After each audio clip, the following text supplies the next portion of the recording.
오늘 우리에게 주시는 하나님 말씀은 사도행전 12장 11절에서 16절까지 말씀입니다. 이에 베드로가 정신이 들어 이르되 내가 이제야 참으로 주께서 그의 천사를 보내어 나를 헤롯의 손과 유대 백성의 모든 기대에서 벗어나게 하신 줄 알겠노라 하여 깨닫고 마가라 하는 요한의 어머니 마리아의 집에 가니 여러 사람이 거기에 모여 기도하고 있더라.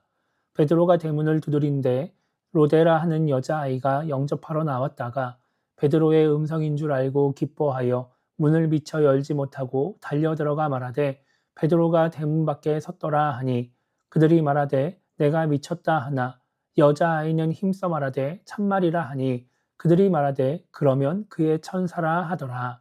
베드로가 문 두드리기를 그치지 아니하니 그들이 문을 열어 베드로를 보고 놀라는지라. 아멘. 우리는 지난주 사도행전 12장 1절에서 5절까지 말씀을 통해서 하나님에 대해서 생각을 해봤습니다. 이 당시 유대 지역을 다스리던 헤롯 왕은 유대인들에게 잘 보이기 위해서 교회를 박해합니다. 그래서 예수님의 제자인 야고보를 죽이게 되죠. 그리고 또 이 일로 인해서 유대인들이 기뻐하자 베드로를 잡아서 죽이려고 베드로를 감옥에 가두게 됩니다. 그렇게 이제 야고보가 죽고 베드로가 감옥에 갇혀 있는 상황 속에서 하나님이 일하시는 것이 지난주 말씀에 기록되어 있었습니다. 그래서 그 상황 속에서 하나님이 베드로를 감옥에서 꺼내주시죠. 우리가 하나님을 믿으며 살아감에도 불구하고 삶에 어려움이 찾아올 수 있습니다. 또 그 어려움으로 인해서 낙심하고 절망하고 좌절할 수도 있어요. 그럴 때 우리는 하나님은 여전히 역사하고 계신다라고 하는 것을 잊지 말아야 합니다. 우리가 어려워하는 그 상황 속에서도 하나님이 일하고 계신다라고 하는 것을 잊지 않아야 우리가 계속해서 하나님의 도움을 구하고 하나님께 기도하는 신앙인이 될 수 있다라고 하는 말씀을 지난주에 함께 나누었습니다. 오늘 우리가 읽은 말씀은 베드로가 감옥에서 나온 뒤에 있었던 일을 기록을 하고 있습니다. 천사의 도움으로 인해서 감옥에 나오게 된 베드로는 천사가 떠나가고 난 뒤에 이제 정신을 차리게 됩니다. 길가에서 정신을 차리는 거예요. 그러면서 이제 하나님의 은혜로 구원받았음을 이제 알게 되죠. 그래서 베드로가 그때 한 일이 무엇이었냐면 성도들이 모여있는 마가의 어머니 마리아의 집으로 가는 겁니다. 성도들을 만나러 가게 되는 것이죠. 그렇게 이제 베드로가 이 마리아의 집에 도착을 해서 문을 두드리니까 로데라고 하는 여자아이가 이 베드로를 마중 나오게 돼요. 그러면서 이제 베드로가 문을 두드리면서 자신이 왔다고 이제 뭐 소리를 내든지 어떠한 사람이 있냐고 이렇게 외치면서 말을 했든지 이 여자아이가 베드로의 목소리를 듣게 되는 겁니다. 그러니까 이 여자아이가 너무 기뻐가지고 베드로가 감옥에서 나왔다는 것을 알고 너무 기뻐서 문도 열어주지 않고 집 안에 들어가서 사람들에게 베드로가 말씀을 알려주게 됩니다. 그렇게 너무 이 여자아이는 기뻐서 사람들에게 베드로가 말씀을 알려주는데 그 소리를 들은 사람들이 어떻게 반응을 하느냐 15절 보면 이렇게 말씀하고 있어요. 그들이 말하되 내가 미쳤다 하나 이렇게 말씀하고 있죠. 그렇게 그 마리아의 집에 모여있던 사람들이 베드로가 나왔다라고 하는 소식을 듣고 나서 이 로데라고 하는 여자에게 뭐라고 말하느냐 내가 미쳤구나 라고 이야기하는 거예요. 말이 되는 소리를 좀 해라. 이게 지금 뭐 말도 안 되는 소리를 하고 있냐 이런 식의 이야기를 하고 있는 것이죠. 지금 베드로가 감옥에 갇혀 있는데 그래서 지금 왕이 죽이려고 하고 감옥에 가둬놓고 있는데 어떻게 그 베드로가 이 밤에 나올 수 있느냐라고 말을 하고 있는 거예요. 그런데 이 아이는 계속해서 이야기합니다. 진짜라. 베드로가 왔다고. 계속해서 이야기를 하고 있는 거예요. 그러니까 그때는 또 사람들이 뭐라고 말하느냐. 그러면 그의 천사가 온 것이다. 이렇게 이야기를 해요. 이 당시 유대인들, 이제 구약도 마찬가지고 신약에서도 일부 나오는 말씀에 보면은 이 당시 유대인들은 사람들마다 각각의 수호천사가 있다라고 믿고 있었습니다. 그러니까 모든 사람에게 한 명씩 수호천사가 붙어 있다라고 생각을 하는 거예요. 그러니까 지금 문 밖에 사람이 와 있다라고 한다면 그 사람은 베드로가 아니라 그 베드로의 수호천사일 거야 라고 이야기를 하고 있는 겁니다. 근데 그렇다고 해서 지금 이 사람들이 진짜 천사가 와 있을 거라고 믿고 이 말을 하고 있는 건 아니에요. 그냥 자꾸 애기가 와서 우기니까 자꾸 말도 안 되는 소리를 하고 있으니까 그냥 애둘러서 그냥 적당히 그냥 반응해 주는 거죠. 야, 천사가 왔을 거니까 더 신경 쓰지 마. 야, 베드로 안 왔을 거야. 그냥 이렇게 얼버무리면서 넘어가려고 하고 있는 겁니다. 그런데 그런 와중에 베드로가 계속해서 문을 두드리고 있는 거예요. 사람이 나올 때가 됐는데 안에서 소리가 들리는 것 같은데 사람이 나오지 않으니까 계속 문을 두드리면서 사람을 부르는 것이죠. 그러니까 그제서야 사람들이 나와보는 겁니다. 그리고 문을 열어보니까 베드로가 서 있는 거죠. 그러니까 이 사람들이 어떻게 되느냐? 놀랐다라고 말씀하고 있어요. 놀랐다. 여기서 놀랐다라고 하는 말은 그냥 단순히 그냥 깜짝 놀랐다. 뭐 그냥 이런 식의 의미가 아니에요. 뭐 우리가 그냥 뭐 갑자기 뭐 생일 축하한다든지 뭐 이런 뭔가 서프라이즈 같은 걸 했을 때 놀라는 그런 놀람이 아니라 정신을 잃어버릴 만큼 놀라는 걸 의미합니다. 그러니까 지금 이 사람들은 정말 베드로가 나왔다는 것을 믿지 않고 있었던 거예요. 베드로는 감옥에 있을 거야. 내일 베드로가 죽게 될 거야. 이런 굳건한 생각을 가지고 있는데 베드로가 눈앞에 딱 나타나니까 정말 정신을 잃어버릴 만큼 정말 귀신을 본 것처럼 놀라가지고 지금 그렇게 깜짝 놀라는 모습을 성경이 기록하고 있다라고 하는 겁니다. 여러분, 이런 사람들의 반응이 그렇게 이상한 반응이라고 생각할 수는 없어요. 여러분 한번 생각해 보세요. 감옥에 누가 있다. 혹은 저 멀리 외국에 누가 나가 있다라고 하는 사람이 갑자기 지금 우리 집 문 앞에 와 있다라고 이야기를 해요. 여러분, 그게 인간의 상식적으로 생각해 봤을 때 이해가 안 되죠. 납득이 안 돼요. 믿을 수가 없는 거예요. 그거는 당연한 반응인 겁니다. 지금 베드로가 감옥에 갇혀 있고 단지 그냥 뭐 누가 잡아간 것이 아니라 왕이 지금 죽이겠다고 잡아갔는데 그런 베드로가 갑자기 낮에도 아니고 새벽도 아니고 이 밤에 나와가지고 이 사람들이 모여있는 곳에 왔다? 이것은 상상할 수가 없는 것이죠. 그래서 성경학자들이 이 장면을 보면서 뭐라고 이야기를 하냐면 이 교회에 모여있는 성도들이 아마 교회를 박해하려고 하는 비밀 경찰이 온 것으로 이해했을 것이다 이렇게 말을 하기도 해요. 그러니까 우리를 잡으려고 지금 베드로인 척 사람이 와 있는 거 아닌가 이런 생각을 했다라고 하는 거예요. 그것이 상식적인 생각인 것이죠. 그런데 이런 사람들, 베드로를 보고 놀라는 사람들의 모습을 우리가 이상하다라고 여기는 이유는 지금 이 사람들이 하고 있는 행동 때문에 그렇습니다. 오늘 말씀 12절 보면은 이렇게 말씀하고 있어요. 여러 사람이 거기 모여서 기도하고 있더라라고 말하고 있어요. 베드로도 알고 있었습니다. 마가의 어머니 마리아의 집에 가면은 성도들이 모여서 기도하고 있다라고 하는 것을 알고 있었어요. 그래서 거기에 찾아간 거예요. 그러니까 지금 이 사람들이 모여서 기도하고 있는데 이 사람들이 무엇을 기도하고 있느냐? 5절 말씀 보면 이렇게 말씀하고 있죠. 베드로는 옥에 갇혔고 교회는 그를 위하여 간절히 하나님께 기도했다라고 말씀하고 있어요. 지금 이 사람들이 모여서 뭘 기도하고 있느냐? 베드로를 위해서 기도하고 있는 거예요. 베드로를 위해서. 물론 베드로만을 위해서 기도하지 않았겠죠. 개인적인 문제를 위해서 또 교회 박해를 위해서 뭐 여러 성도들을 위해서 기도했겠지만 어쨌든 그 중에 베드로를 위해서 지금 사람들은 기도하고 있었을 겁니다. 그러면 이 사람들이 무슨 기도를 했을까요? 제가 생각해보니까 한 3가지 생각이 들더라고요. 그럼 베드로가 이 사람들이 베드로를 위해서 기도할 때 베드로가 감옥에서 잘 지내게 달라고 기도했을까요? 아니면 이제 내일 베드로가 죽는데 좀 하나님 아프지 않고 죽게 해주세요. 하나님 그냥 한 방에 탁 죽어서 고통당하지 않고 천국 가게 해주세요. 이렇게 기도했을까요? 아닐 것 같아요. 아마도 이 사람들은 모여서 베드로가 감옥에 나올 수 있게 달라고 기도를 했을 것 같아요. 내일 당장 죽을 거 알고 있지만 그것이 너무 기정사실이지만 마지막까지 하나님의 은혜를 베풀어 주셔서 마지막에 헤롯의 그 마음으로 움직여 주셔서 베드로가 죽지 않고 살아나오게 해주세요. 이렇게 기도하지 않았을까요? 이게 당연한 반응인 거예요. 그런데 그렇게 베드로가 나오게 달라고 기도했던 사람들이 그 기도가 이루어졌는데 어떻게 반응을 해요? 믿지 않는 거예요. 베드로가 나왔다고 말하는 여자아이를 향해서 미쳤다고 말을 하는 거예요. 그리고 베드로를 보면서 놀라는 것이죠.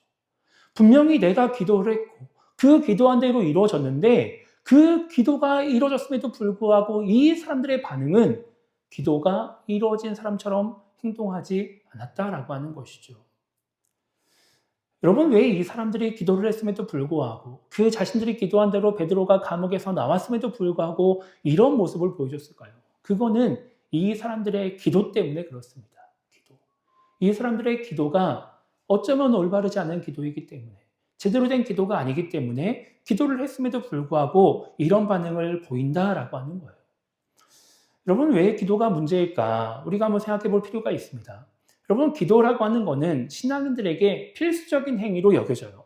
여러분, 어느 교회든지 기도를 강조하지 않는 교회는 없습니다. 모든 교회가 다 기도를 강조하고 또 예배 시간에도 기도하고 또 그렇게 우리처럼 뭐 수요일이나 금요일이나 새벽이나 기도하자고 계속해서 이야기를 해요. 그래야 우리에게 유익이 되기 때문에 기도하자고 말하는 거예요.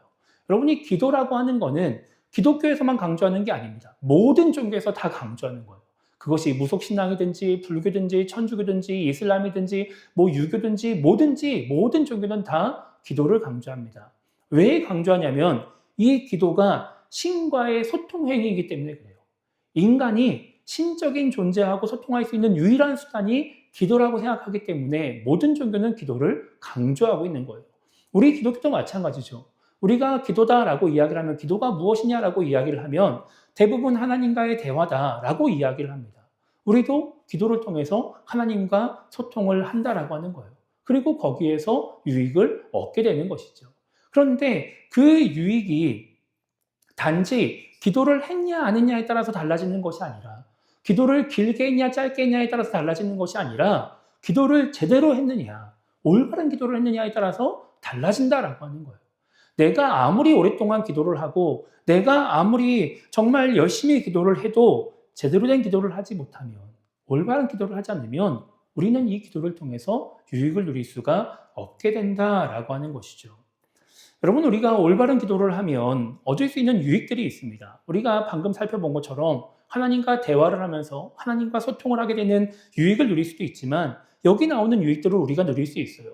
우리가 하나님께 올바른 기도를 하면 우리는 하나님의 은혜를 경험하게 됩니다.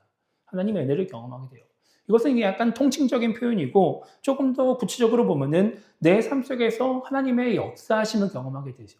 하나님이 내 삶을 도우시고 내 삶의 문제를 해결하시고 뭐 병을 치료하시고 길을 열어주시고 뭐 이런 일들을 우리가 경험하게 되는 거예요. 이것이 기도를 통해서 우리가 얻게 되는 것이죠. 하나님의 인도하심을 경험하기도 합니다. 우리가 무언가를 결정해야 될 때 혹은 어떠한 선택을 해야 될 때 또 어떤 길로 나아가야 할 때 하나님이 그 길들을 인도하시는 것들을 우리가 경험하게 돼요. 기도를 할 때 우리가 이 일들을 경험하게 되는 것이죠. 이것이 우리가 얻을 수 있는 유익이에요. 그런데 그럼 우리가 올바른 기도를 하지 못하면 우리가 잘못된 기도를 하면 이런 유익을 누릴 수가 없게 된다라고 하는 것이죠. 그럼 그 유익을 얻지 못하는 기도가 무엇이냐? 그것은 믿음이 없는 기도다라고 말을 할 수 있어요. 오늘 말씀을 통해 우리가 생각해 보면 믿음이 없는 기도가 우리에게 유익을 가져다 주지 못한다라고 하는 것이죠. 여러분, 우리가 올바른 기도를 하려면 우리가 기도할 때 믿음이 있어야 됩니다. 믿음. 어떤 믿음이 있어야 되느냐? 우리 안에는 하나님이 역사하신다는 믿음이 있어야 돼요. 내가 기도하면 하나님이 무언가 일을 하실 거야. 무언가 해주실 거야. 나를 도와주실 거야. 라고 하는 믿음이 있어야 되는 거예요. 내가 기도하면 하나님이 나를 좋은 길로 인도하실 거야. 라고 하는 믿음이 우리 안에 있어야 되는 것이죠. 하나님에 대한 믿음이 있으면서 기도를 해야 우리가 그 기도를 통해서 유익을 누릴 수 있는 거예요. 여러분, 오늘 말씀에 나오는 사람들을 보세요. 기도를 해요. 기도를 하는데 하나님 베드로를 도와주세요. 베드로를 구해주세요. 기도해요. 그런데 하나님에 대한 믿음이 없는 거예요. 그러니까 어떻게 돼요? 정말 기도가 이루어지니까 놀라는 거예요. 믿지 못하는 거예요. 하나님의 역사를 경험하면서 그 일로 인해서 감사하고 기뻐하는 일들을 하지 못하게 되는 것이죠. 여러분, 오늘 말씀 뒤에 나오는 말씀들을 보면은 여기서 그냥 이 사람들의 반응이 끝납니다. 베드로가 이 사람들을 만나서 야고보와 다른 성도들에게 알려줘라 라고 말하고 그냥 베드로는 떠나가요. 그리고 이 사람들의 반응은 거기서 끝나는 거예요. 이 사람들이 뭐 기뻐했다, 감사했다, 즐거워했다 성경은 기록하지 않습니다. 아마 이 사람들은 한동안 어안이 벙벙해졌을지도 몰라요. 여전히 야, 이게 지금 뭐지? 진짜 내가 베드로를 본 게 맞아? 이런 반응을 보이고 있을 수도 있는 것이죠. 왜 기도가 이루어지는데 기뻐하지 못하고 감사하지 못하느냐?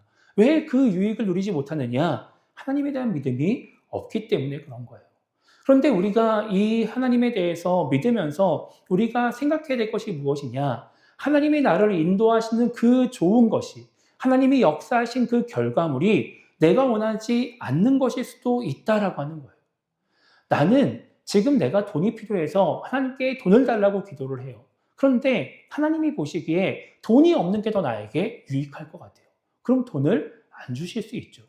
근데 나는 지금 돈을 원하니까 하나님이 나에게 돈을 안 주실 거라는 생각을 하지 못하니까 그것이 하나님의 역사하심이라고 생각하지 못하니까 그것으로 인해서 평안을 누리지 못하고 감사하지 못하고 기뻐하지 못할 수 있어요. 그러면 유익을 누리지 못하는 것이죠.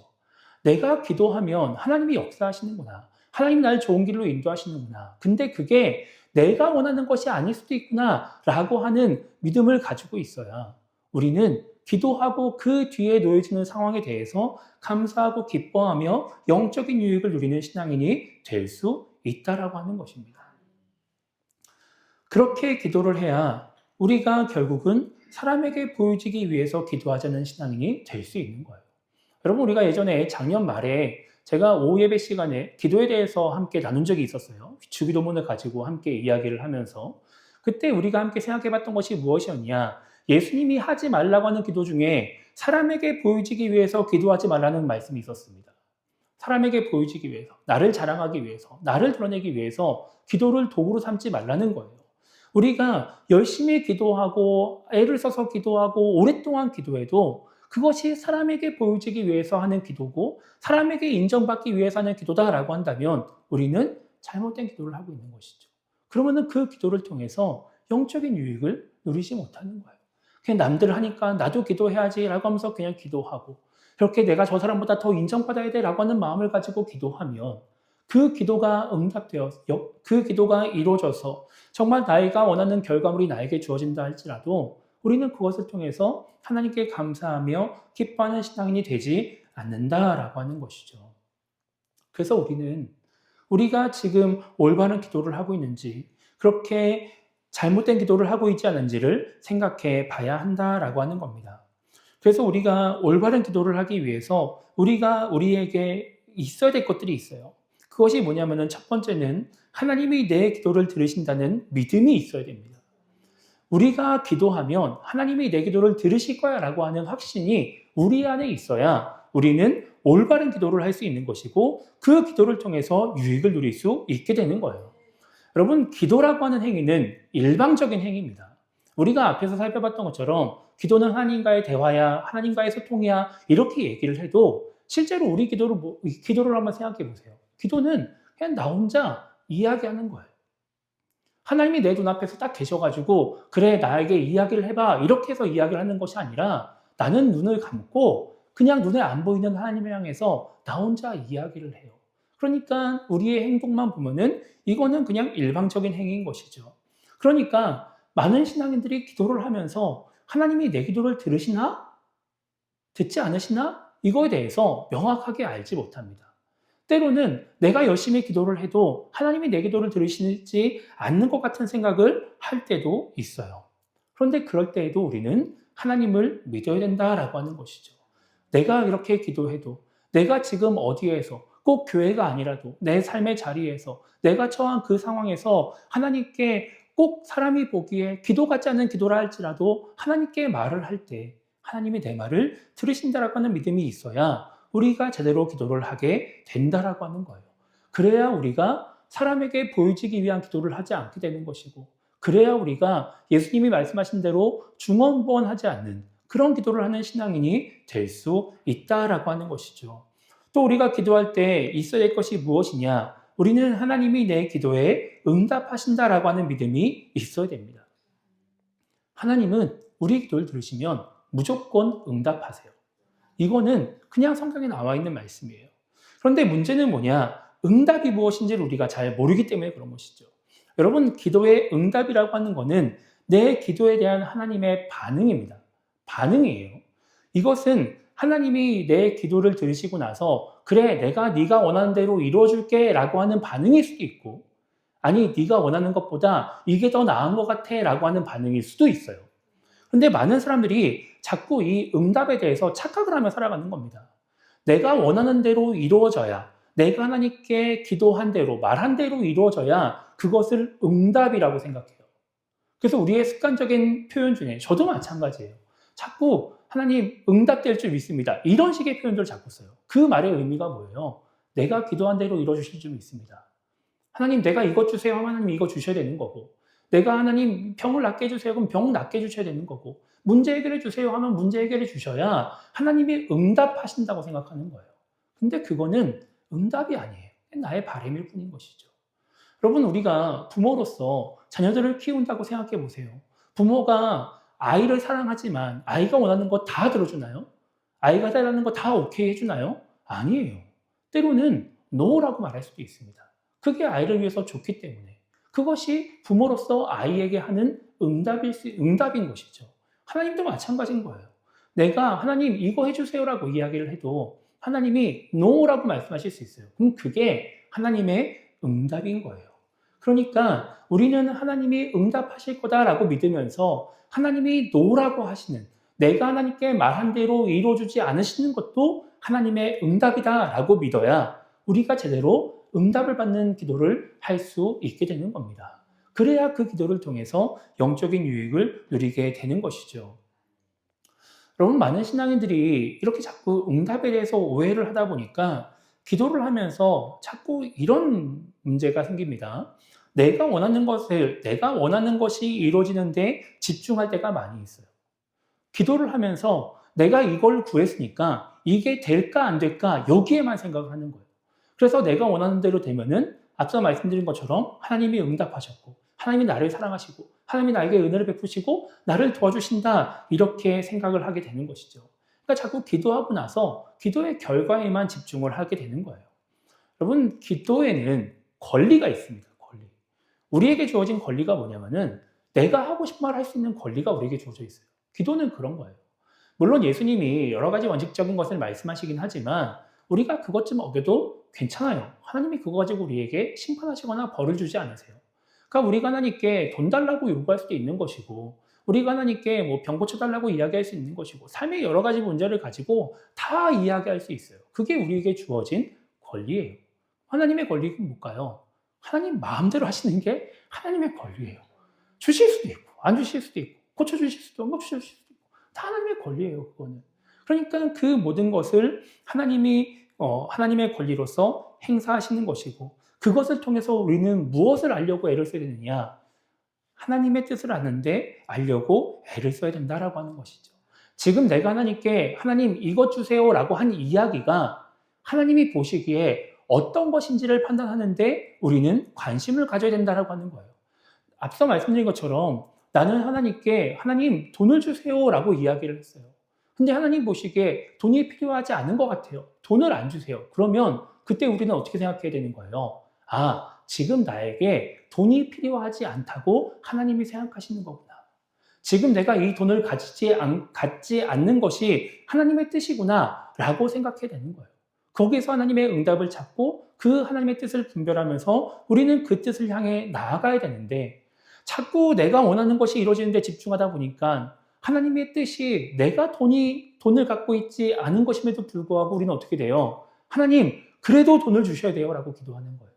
하나님의 뜻이 그거여도 내가 원하는 건 이거니까 이거 해주셔야 돼요. 하나님 나를 사랑하시면 하나님 이거 해주셔야 돼요. 하나님 내가 행복하길 원하시면 이거 해주셔야 돼요 라고 말하면서 우린 자꾸 하나님께 떼를 쓰고 어거지를 부리게 된다라고 하는 것이죠. 그러니까 그렇게 기도를 아무리 많이 하고 아무리 애를 써도 우리는 영적인 유익을 누리지 못하는 거예요. 하나님의 뜻도 분별하지 못하고 자꾸 낙심하게 되고 좌절하게 되고 하나님의 사랑을 의심하게 되고 이런 신앙생활을 하게 된다라고 하는 것이죠. 그러면서 내가 원하는 대로 이루어지면 그때도 하나님께 감사하기보다 그냥 그 유익을 누리며 살아가려고 애를 쓰게 되고 기도를 하고 하나님이 내가 원하는 것을 들어주심에도 불구하고 하나님과의 관계가 온전해지지 않는 그런 일들을 우리가 경험하게 되는 것이죠. 여러분, 우리가 온전한 기도를 하게 되면 우리는 그 기도를 통해서 하나님의 역사를 경험하게 되고 하나님의 은혜를 경험하게 되고 하나님의 뜻을 분별하게 되는 겁니다. 그러면서 하나님과 점점 더 가까워지게 되는 거예요. 하나님과 점점 더 가까워지고 하나님과 함께하는 행복을 누리게 되는 것이죠. 그런데 우리가 올바른 기도를 하지 않으면 우리는 그 유익을 누리며 살아가지 못한다라고 하는 겁니다. 그래서 오늘 우리의 기도를 한번 생각해 봤으면 좋겠습니다. 우리의 기도는 지금 유익을 얻는 기도인지를 생각해 봤으면 좋겠어요.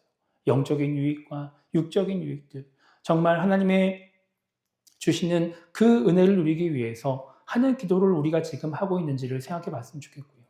오늘 이 말씀에 나오는 사람들처럼 하나님의 놀라운 역사를 경험했음에도 불구하고 그 기도가 이루어지는 능력을 경험했음에도 불구하고 아무런 유익을 누리지 못하는 그런 기도를 하고 있지 않은지 우리가 한번 생각해 봤으면 좋겠습니다. 그리고 우리가 정말 지금 하고 있는 기도가 믿음을 가지고 하고 있는 기도인지, 그리고 하나님의 뜻을 알기 위해서 하는 기도인지를 우리가 한번 생각해 봤으면 좋겠고요. 그래서 우리의 기도를 잘 돌아보고 하나님이 원하시는 온전한 기도를 함으로 말미암아 그 기도를 통해서 정말 하나님의 은혜를 경험하고 하나님의 인도하심을 경험하고 그렇게 하나님과 마음껏 소통하며 하나님의 은혜를 누리며 살아가는 그런 신앙인이 되기를 주님의 이름으로 축복합니다.